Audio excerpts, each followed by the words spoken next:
everyone, welcome back to my channel. Today I'm excited to share with you some new updates, including my new channel name and branding. The revolution will be planned is now Critical Healing Moments. I've been spending so much time working on this idea and creating a vision and a mission that I truly believe in, and that is to bridge healing, organizing, and social work through a critical lens in order to inspire others and build our capacities to take care of each other. Critical healing moments to me means three things. One, it's those major life moments where decisions to focus on healing can lead to true transformative life changes. Two, those fleeting daily routine moments of self-care and reflection. And three, this bigger historical moment, this opportunity to shift how we as a society approach healing and mental health. You can read about it on my Instagram, also now named Critical Healing Moment, which is linked in the description. My brother worked with me in creating the visual designs for Critical Healing Moment, and you can check out his Instagram down below to see more of his work. As you can see from the title, I also have another major life update to share with you. That's right, I quit my job back in June. I had a call with my academic advisor the other day, and she said that I was glowing because I wasn't working anymore, and for the most part, I do feel like that is true. I haven't spent a single day missing my old job, and my emotional health has been much better since quitting. So why did I quit my job? I'm going to try to talk about this experience without bashing my previous employer, but I really wanted to take a moment to share what I went through and be transparent as an overall critique of the nonprofit industry. First off, I will start by sharing that I worked at this nonprofit organization for a little bit more than 3 years, and according to the Balanced Careers, the average length of employment for a worker between the ages of 25 to 34 is 3.2 years, which makes me just about average. 9 months before I left, I interviewed for and received a promotion, and looking back, I knew that that was not the right decision for me. And I can say that after enduring 9 months of mental and emotional torture from work. Before I went through this process of the promotion, I already had a plan in place that I would only be spending 3 years total at this organization because I had already been starting school and had my next steps lined up for me. And then this opportunity came around, and when I first heard about it, in my gut, I felt like this wasn't the right move for me. Months prior to this opportunity, the organization had been facing some financial challenges, and I remember talking to my therapist and talking about not wanting to inherit some of these problems and have to tackle them as a manager. However, the organization and its leadership managed to convince me that the organization needed me.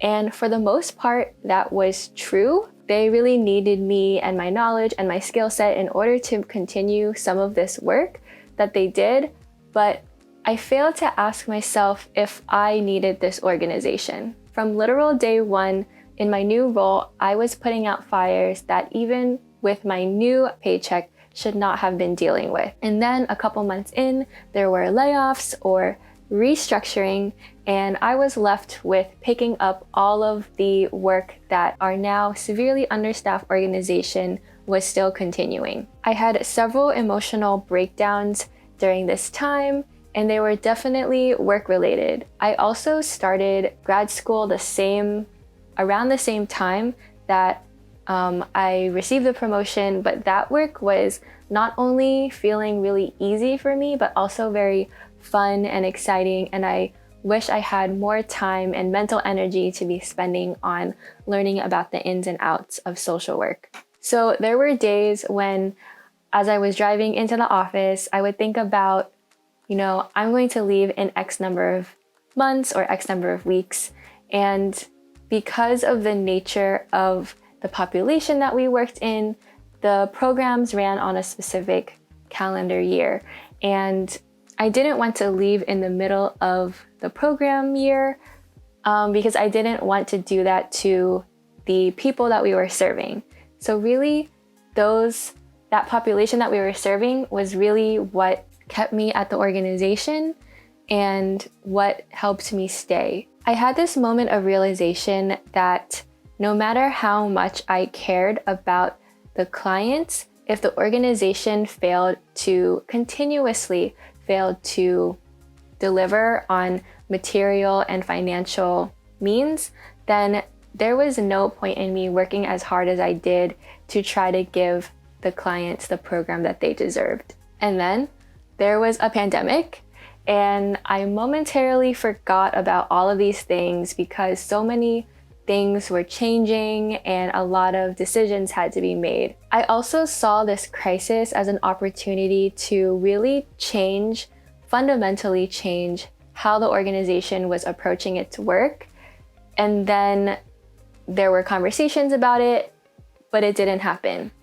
And our regular ways of working started to settle in and normalize, and also the regular dysfunction that happened in the organization also settled in more subtle ways. The pandemic also helped me realize what I wanted to be doing in this moment, because this was now a life and death situation and people's livelihoods were at stake. I felt the need to be doing something that really actually impacted people in this moment.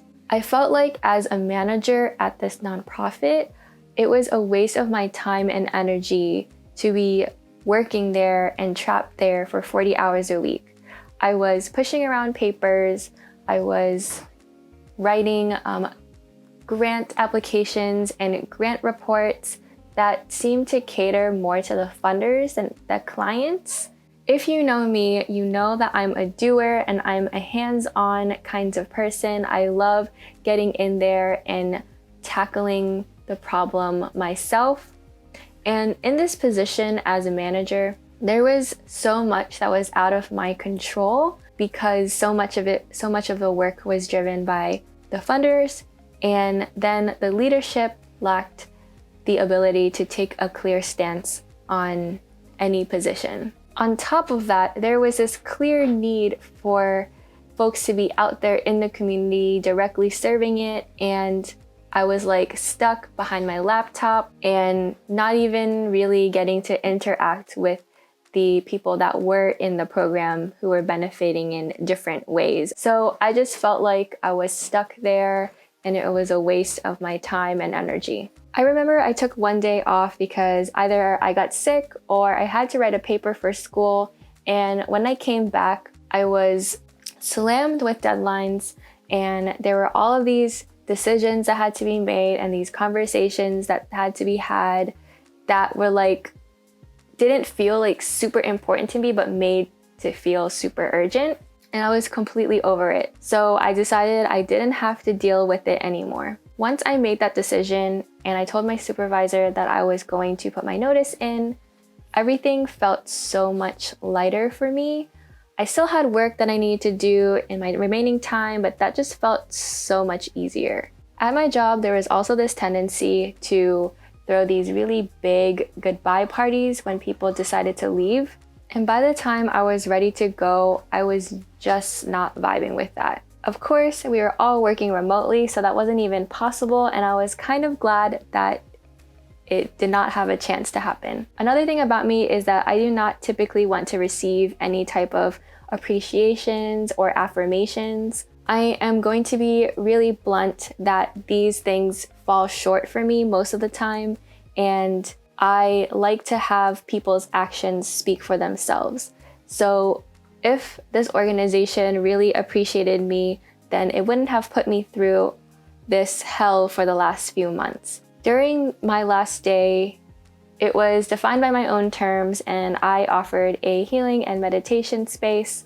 If there was anything that I hoped to impart on my last day with this organization, it was the importance of slowing down and recentering yourself on your purpose and how your actions align with them. While I am talking about my particular experience with one particular organization, I don't believe that these experiences are uncommon with nonprofit organizations.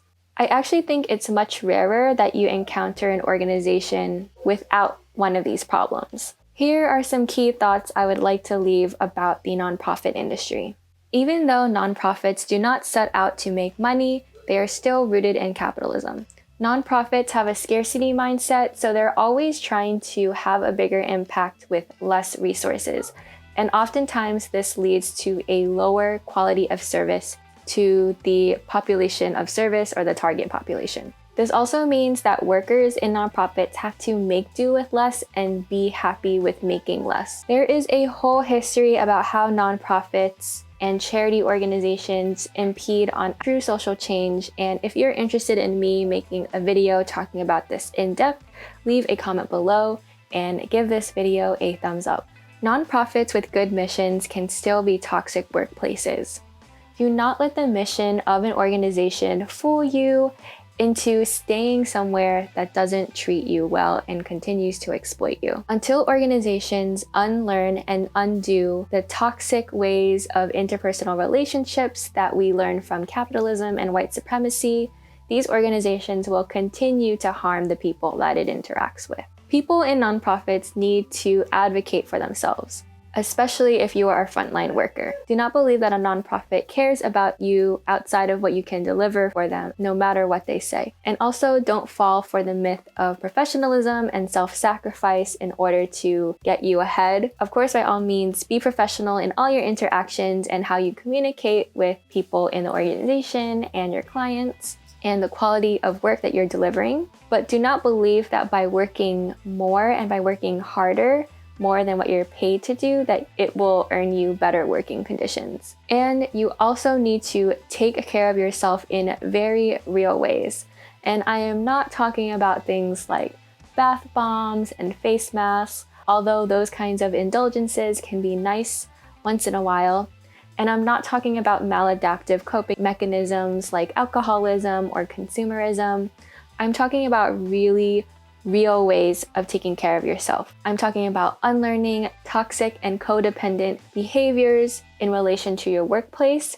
I'm talking about understanding your purpose and what makes you feel fulfilled and healed. And I'm also talking about advocating for yourself so that your concerns and needs are heard, even if they are not honored. If they are not honored, that is probably a sign that it is time for you to move on from this workplace. Lastly, I want to close by saying that although my last year or so with this workplace were challenging, I definitely learned so much from working there. I believe that there's a lesson to learn in every challenge that life gives you, and I have grown so much as a person because of my experiences there. I think that it is really rare that people will find their ideal workplace, and in fact, under capitalism and white supremacy, an ideal workplace may very well not even exist. So what is next for me? In September, I will be starting my first field placement, which will be 16 hours a week. I am actually just about to make a decision between two really exciting opportunities. On top of taking classes,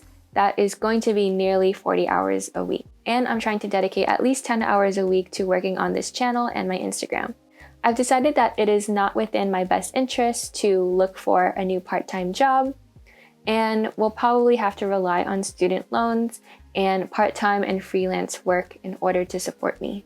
I believe that this decision to free myself from an employer is rooted in my heritage as a Vietnamese person. As a descendant of people who have constantly been freeing themselves from outside oppressive forces, it is only natural that I feel constrained by the limitations that others have imposed on me. My word of 2020 is self-determination, and I finally feel like I've been able to make a decision that aligns myself with that value. Despite everything that's going on, I feel pretty optimistic about the future, and I will close with my favorite Grace Lee Boggs quote. A revolution that is based on the people exercising their creativity in the midst of devastation is one of the great historical contributions of humankind.